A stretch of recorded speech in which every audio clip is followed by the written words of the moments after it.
Welcome to the Banker Lamp. Please enjoy the video. In this video, I will explain how to remove a Subaru Crosstrek rear bumper. First, ensure you have essential tools such as a Phillips head screwdriver, a 10mm socket wrench, and a plastic trim removal tool.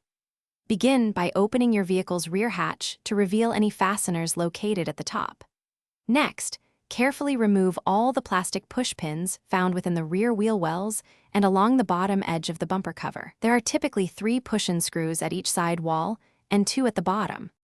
With the initial fasteners addressed, your next step is to carefully remove the taillight assemblies. You will find 2 bolts securing each taillight.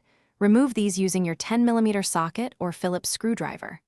Once the bolts are out, gently pull each taillight straight back, directly away from the vehicle, to avoid breaking any tabs. Finally, disconnect the electrical connector by pressing its tab and pulling it free, then safely set the taillight aside.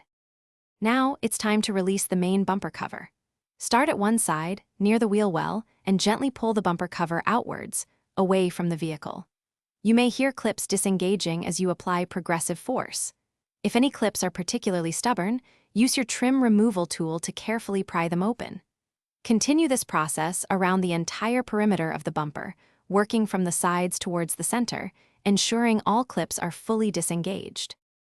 Before completely removing the bumper, double-check for any remaining electrical harnesses, such as those connected to parking sensors. Disconnect these by squeezing their tabs and pulling them apart. With all fasteners and clips released and all wiring disconnected, you can now carefully pull the entire bumper cover straight back and away from the vehicle. Having a second person to assist with this final step can make the process much easier and prevent accidental damage to the bumper or paint.